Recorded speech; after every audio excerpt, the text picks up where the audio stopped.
brain, and I can't think of one that actually supports any kind of change to any legislation.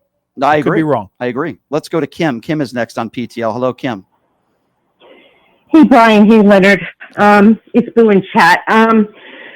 Brian, I love you, but I'm going to try to hold it together. I was a little disturbed by something you said earlier. What's up? Now, I've spoken to you before about mental illness, my son with mental illness. I'm glad Leonard is on today because I don't know if he is aware. I spoke to you about the last time my son was hospitalized, and the police department took my husband's gun card and told us that my son is now on a state registry where he cannot purchase a gun. So when you were talking about taking small bites out of things, I think that's where we need to go. Big legislation, we can't fight the NRA. I in my heart, I don't know how to fight the NRA. But I was upset earlier when you called. So I have sympathy on both sides of what happened today. I read the manifesto, saw the video that was posted on YouTube on this person's account before it was taken down. We have to start, everybody has to start from the beginning.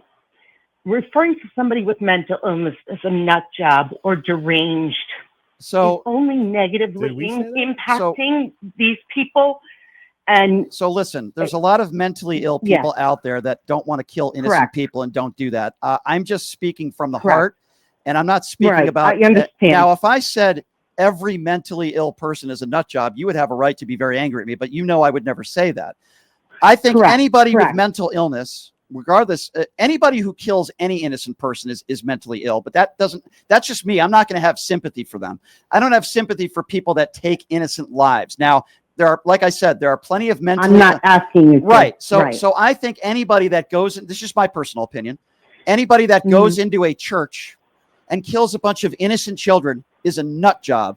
I would agree. And listen, you can disagree with me on that. There are plenty of great people out there that are mentally ill that I have a tremendous amount of respect for, and I feel for them, and I want them to get the help that they need. But you're evil. Okay, you can be mentally. That's the problem. Now, it'd be one thing. It'd be one thing. Let me make this clear. If he took his own life, I would be with you, and he didn't hurt anybody else. I'd say, man, that's a good point. I'd say, man, that's really sad. I wish he got the help that he needed, and I wish he was still here. But you see, he took his own life. But before he decided to take his own life, the coward decided to kill a bunch of innocent people. If you are mentally ill and you're depressed and you take your own life, my heart goes out to you and your family. I know people that have committed suicide, okay? But when you decide to kill innocent people first and then take your own life, to me, that's not a mental ill thing. That's just you're a selfish piece of human garbage and a coward. You might be mentally ill, but you did it after you took down innocent people. And I think I could use other words, but nuts is one word I would use, my dear. That's just me. I understand that, Brian, but I'm just coming from where I'm coming from, where I have seen, say, my son in a state where he wants to inflict on others pain that has been inflicted on him. And I've seen people call him a nut job. I've seen people call him deranged, and it doesn't make anything better. It's one thing if somebody says it. We need to make things better from the ground up. I agree. And it's your son you're talking about. I want people like your son to get the help. But my understanding is your son didn't hurt anybody except himself. Yeah, no, he has not. No. Okay, so a lot of people say a lot of crazy things. That doesn't mean they're nut jobs.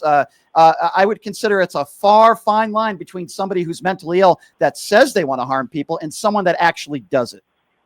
Right. And to Leonard, is that something that you have heard of? So I was explaining to Brian that last March, my son was hospitalized and my husband had a gun card for years, but no gun.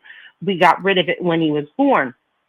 But last year when he was hospitalized and police had to come, they did take my husband's gun card and did tell me that there was a state registry for anybody that has been either the police have been called for mental crisis. What state are you talking about? New Jersey. Yeah, New Jersey's tough on guns. Yeah. I can see that happening, but it goes state by state. And many times if the child is old enough to do damage, 13, 14, older, and there are guns in the house and we go there for a mental illness issue and they get transported for treatment, we will most likely take the guns until we're sure that everyone's safe. My dear, I hope your son gets the help that he Kim. deserves. With that being said, I have absolutely no sympathy for this son of a bitch, lunatic, and coward who took down innocent children before taking his own life. He is a coward, a murderer, and I hope he rots in hell. And I make no apologies for saying that. Because I try to put myself in their shoes, those families right now that are grieving. And the last thing those families want to hear is, well, listen, let's give this kid a little bit of, let's let him slide on this because, or let's feel for him too because he's mentally ill. No, I will not do that. There are plenty of mentally ill people that don't kill innocent people.